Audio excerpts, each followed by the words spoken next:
Immortality is a burden for those who have not understood the meaning of loss. The sweet release of death when grief and pain are not processed is an escape. This is what makes Wolverine so versatile. Someone who has lived such a long time and ages at a snail's pace can be the vessel for so many different interpretations of overcoming loss. I'm not saying that this is only what he's good for, but this is what allows him to be a part of so many different worlds and no one bats an eye. Whether it be chilling with the X-Men, learning from the natives, or in the setting of today's story in feudal Japan. Wolverine Netsuke is a 4-issue miniseries released in 2002, written and painted by George Pratt. Unfortunately, he hasn't done a whole lot in the world of comics, but every time he does, it's always a sight to see. It's mainly been beautifully painted cover work, but every now and then he's dipped his toe into writing, and one of these rare occasions was for the miniseries we're talking about today. In Wolverine Netsuke, Logan gets drawn to Japan by the spirit of his former love Mariko, and so much pain and hatred is captured through these panels, and the writing blends beautiful introspection with Wolverine's cynicism perfectly. The juxtaposition between Logan's humorous wit and him processing what it means to lose someone is a match made in heaven here, and complement each other perfectly. However, before we get into the summary and the review, don't forget to like and subscribe and become a channel member and all that YouTube junk if you end up really enjoying the video.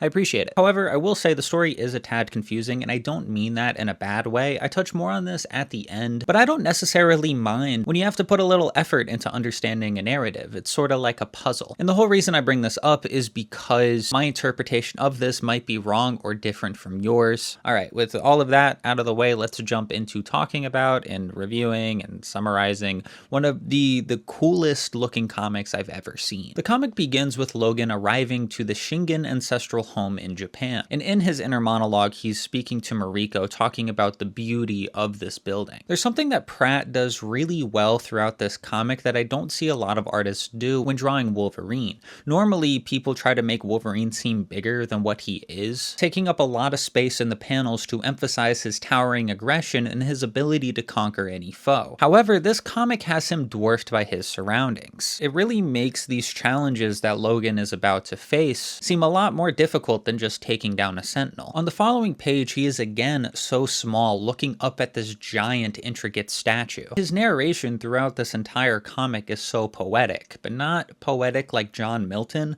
more poetic like Johnny Cash. The bluntness and rawness of his pain is just so beautiful, with narration like hard memories, sharp memories, each one a cold, thin sliver of pain tapped into my heart. It's not filled with fancy words to convey his emotions, but the simplicity of it is what makes it captivating. The narration continues with him reminiscing of a traditional Wolverine past filled with booze and bar fights, and self-pity to drown his longing for his lost love. The next page begins to plant the seeds of Wolverine pondering what it means to be unkillable and borderline immortal, like I mentioned earlier. He narrates things like, "I've led a charmed life, or so I've been told. Gotten out of a lot of scrapes, patted myself on the back thanking my healing factor. I've always thought it was me, pure animal savvy. Now, I'm not so sure." I promise I won't read every narration throughout this comic. I know my deviated septum isn't doing me any favors, but I just have to right here because it encapsulates everything I love about this comic and Wolverine as a character. He narrates, "Why did you come to me a few nights ago, Mariko?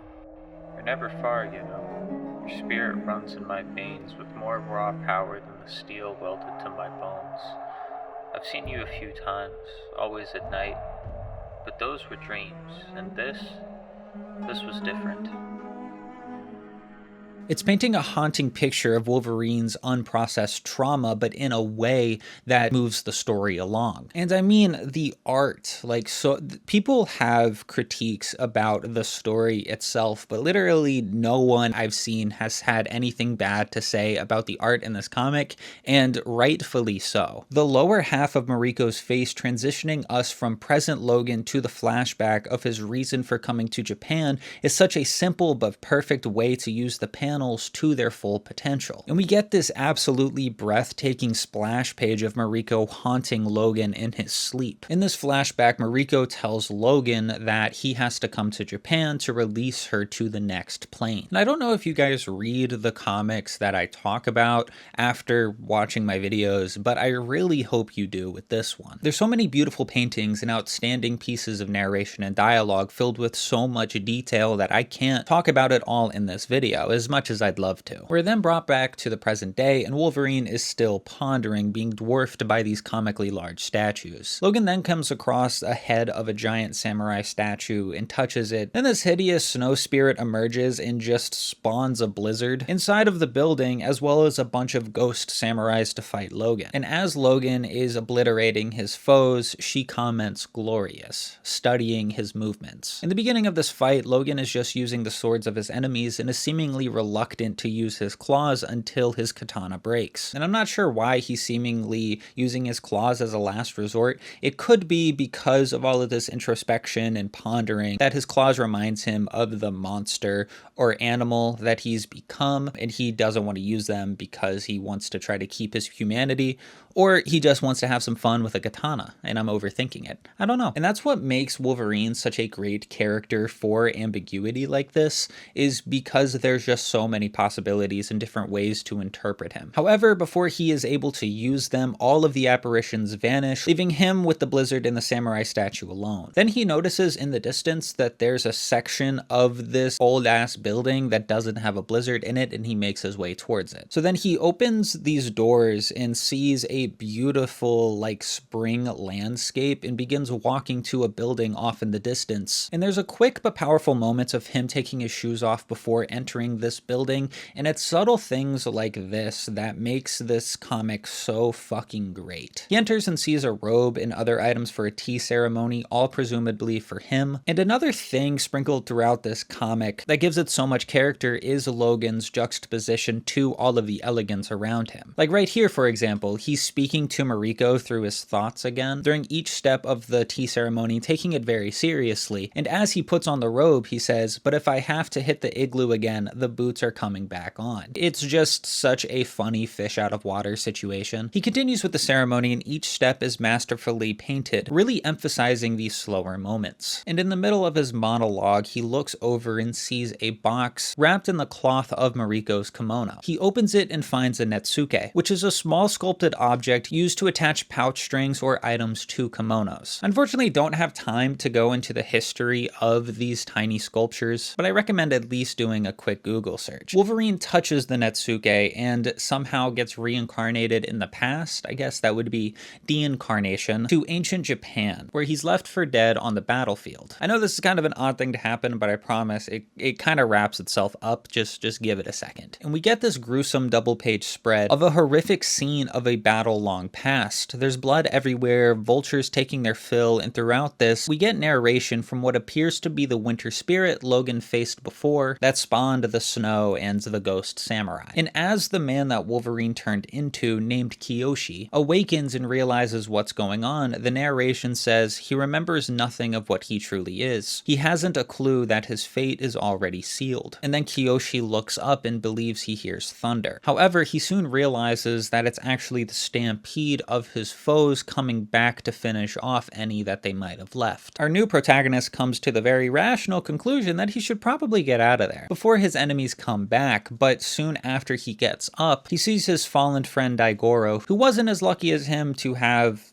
borderline immortality. And this is where issue 1 ends. Issue 2 begins with Kiyoshi finding his fallen friend's flute and begins to play it, honoring his death. We are then met with a flashback of the two where Kiyoshi is insisting to Daigoro that he should focus his energy on the sword and not the flute. However, Daigoro says that a person can be defined more than the violence that they create, like the Netsuke Kiyoshi beautifully creates. The comic continues with Kiyoshi narrating to his friend about his love of the simple things before leaving the battlefield. During this, Kiyoshi narrates that he had a similar dream to Logan of a woman beckoning him for his aid. And on the following page, some time has passed, and the spirit narrates endless days and nights become months. In this time, his quiet fame has given wings upon the whispered breath of those who witness his duels, which now number the digits of 2 hands. This is a very similar journey that Logan faces in a lot of interpretations, both pre and post X-Men,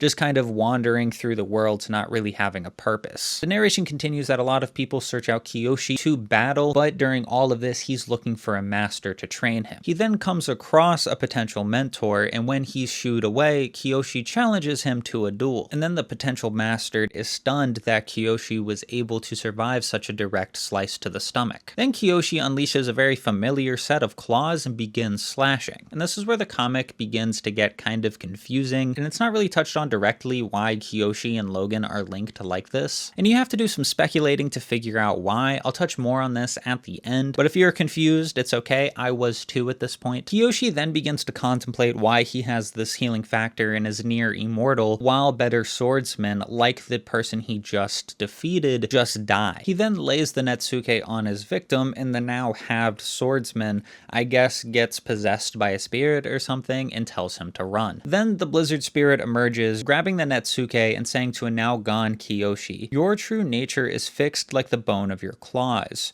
You are a living scythe in need of sharpening." Remember that line of dialogue in particular. It'll be important at the end when we speculate what the fuck is going on here. As the storm picks up, Kiyoshi makes his way to a very similar looking building that Logan is at. He then overhears a horrific assault happening and goes to save the poor woman. And with him being the badass he is, saving the woman is no trouble. She then urges him that they must go because her baby was left alone when she was kidnapped. But Kiyoshi insists that this isn't the best idea because with the storm being so bad, the days-long journey will kill the both of them in the process of trying to get to her baby. They exchange names and we find out that this woman's name is, you want to take a guess? It's Mariko. Again, I understand. I was confused at this point as well, but I'll talk more on this at the end. We're then brought back to the present day, and Logan has awakened from his astral projection, saying that it feels like he was in feudal Japan for months, but it's seemingly only been seconds in the real world. He concludes that Mariko is the one that left these Netsukes for him as a way for him to help aid her move on into the next life. And in the red box wrapped in her kimono, he sees 3 more slots for Netsukes, meaning 4 in total, 3 more that he has to find. And this is where issue 2 ends, and issue 3 begins with an absolutely stunning cover of Mariko pulling Kiyoshi into a pool of red. And the more I look at it, the more it becomes one of my favorite covers of all time. And the issue begins with Logan finding the second Netsuke. However, when he approaches it, the winter spirit emerges, saying, "I knew you'd come, you are mine," before summoning a bunch of more samurai spirits. And as Wolverine begins to easily dispose of his foes, the witch is watching, saying things like, "So beautiful to watch, such ease, so much to learn." So then Logan makes his way to the next Netsuke and is transported back to feudal Japan. Mariko awakes to Kiyoshi carving another beautiful Netsuke, and typical Kiyoshi, he brushes off her, trying to compliment the beauty of it. They begin their journey to Mariko's home to find her baby now that the blizzard has stopped. And during this, Kiyoshi sees bruises on Mariko, but they weren't left by her attackers. They were left by her husband. And during their journey, the spirit narrates that they're developing a silent love for one another. They make her way to the house and it's completely burnt to a crisp. Kiyoshi jumps into the rubble to find her baby. And the baby is completely unharmed. He was in an indent in the floor, so the rubble didn't hurt him, and the warmth from the fire is what kept him alive throughout the blizzard. On one hand, this does feel a little far-fetched, but on the other hand, there's clearly some weird spiritual magic shit going on, so I can forgive this. I can believe it. Mariko then finds her dead husband and tells Kiyoshi that him, along with the 2 of her attackers, were planning to kidnap her and hold her for ransom because her father is a man of great power and importance and has a bunch of riches and shit. But apparently the 2 men killed her husband because they didn't want to split the loot with him. We're then brought back to the present day, and Wolverine is looking for the next Netsuke on edge fridge and is expecting the winter spirit to pop up at any time. And we see the spirit of Mariko guiding Logan to the Netsuke before we are yet again brought back to the past. In feudal Japan, Kiyoshi has just killed a man in combat, and we get this really interesting but very quick moment that briefly touches on the meaning of honor in fighting to the death. And on their journey, Kiyoshi is sick, insisting that he will heal from this like he always does, but Mariko tells him that he's not getting any better and he needs to rest or he will die. And as they stop for the night and he sleeps, Mariko's inner monologue tells us that Kiyoshi has brought the music back to her heart. And as a way to stay awake to keep the fire going throughout the night, she literally takes an ember from the fire and burns herself in the face. But it's ultimately pointless because on the following page, the spirit shows up and the fire goes out. Then the spirit starts sucking the life force, no, not like that, you fucking pervert, out of Kiyoshi. However, Mariko awakens and stops her, making her disappear entirely. This is pointless as well because Kiyoshi and her baby have perished throughout the night. Haha, just kidding, it was just a dream. And in the morning, everyone is refreshed and feeling a lot better and ready to continue their journey. Kiyoshi explains his weird dream, what we just saw of the spirit sucking his life force and killing Mariko's baby, and she says maybe he wasn't dreaming and that the spirit world is filled with so many odd things and rules that we would never be able to understand. And as they're traveling across an ice-cold river, Mariko on Kiyoshi's back and her baby in his hands, he looks down and sees the once very happy and healthy baby has seemingly fallen to the cold in a matter of seconds. He looks up and both Mariko and the baby are gone, and to greet him is the winter spirit. And literally the only critique that I could think of for the art is that the claws are too damn long. I don't mind exaggerated claws on Wolverine, but goddamn, they're longer than the entirety of his fucking arm in some panels. Kiyoshi then goes to strike her, but the spirit fucking swats him off with ease, saying, "Go, find your loved one, but do not blame me for what you find." The next and final issue begins with Kiyoshi finding Mariko, who has committed seppuku. Kiyoshi then attempts to follow in her footsteps, and the art here is just so gruesome. Pratt really knows how to paint emotion on faces. You can almost feel the pain that Kiyoshi is in. He then awakens to two children speaking to him in the spirit world, telling him of their deaths. During this exchange, we find out that Kiyoshi is seemingly the reincarnation of these two children and was actually able to make it to adulthood unlike them. They're also berating him for being so stubborn and such a slow learner. Then we get one of my favorite panels of probably all time of all comics of the spirits entering into Kiyoshi's mind to send him back to the plane of the living. I could be wrong, but I don't think this is entirely painted. I think there's some digital compositing going on, but I mean, it's still such a fucking sick panel. And it's I'm so mad that I found this comic only recently because George Pratt on his website had so many of the original paintings from this comic for dirt fucking cheap. He still has some now of the beautiful splash pages, but they're way out of my budget. Pratt, if you're watching this, if you got any laying around, cut me a deal. He then awakens to a still dead Mariko and her dead baby, narrating regrets of not being able to express his love for her while she was alive. Kiyoshi continues his journey and comes across a man named Saito, asking him to take him as a pupil. However, when Saito shoos him away, Kiyoshi challenges him to a duel like he apparently has everyone else that doesn't want to take him. Then Saito defeats, not kills, very clear distinction, Kiyoshi with ease, shooing him away once more. Then Kiyoshi stays outside of Saito's house until night and another snowstorm arrives, and seeing how broken Kiyoshi is, Saito decides to train him and take him as a pupil. The spirit narrates that as Kiyoshi is beginning to train with the man, he's slowly becoming less aggressive and less stubborn, but is still haunted by his longing for Mariko. So much so that he asks Saito to end his life. And Saito empathizes with Kiyoshi but tells him that death isn't the way out. He needs to process everything and change his karma by manifesting his anger and stubbornness into love and courage. He tells Kiyoshi to shave his head as a symbol of a new beginning as well. Kiyoshi then asks Saito when forgiveness will come for all of his wrongdoings, and Saito tells him that first forgiveness must come from within, and tells him to drink the tea because doing so will give him the answers that he's looking for. This causes Logan in the present to see this as a clue and run back to the building that he was at that had the tea ceremony, but he gets intercepted by the Winter spirit. She just straight up throws his ass across this fucking mystical field. He then gets the bright idea to throw the scalding hot tea from the ceremony at the spirit, and we get yet another one of those beautiful distorted panels. And inside the pot is where he finds the fourth and final Netsuke that he was looking for. Back in the past, Saito is taking Kiyoshi up a mountain of the dead, speaking wisdom to him every step of the way as skulls of the dead crumble under their feet. Then in the present, we see the spirit of Mariko go to Logan, who is in an almost state of slumber during this astral projection to the past. She then wraps herself around Logan, trying to protect him from the winter spirit, and this is where the comic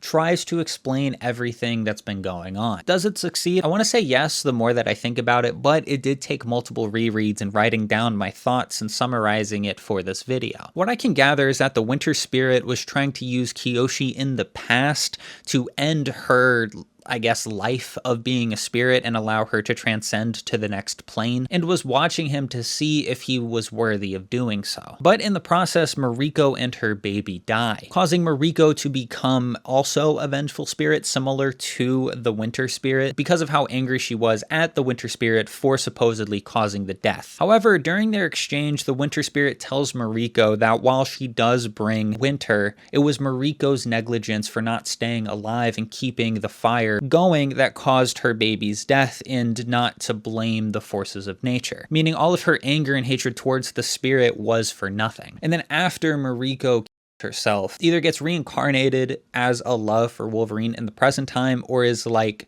infiltrating his mind with past memories of a love that never really existed, or she's just haunting him and he's falling in love with her ghost.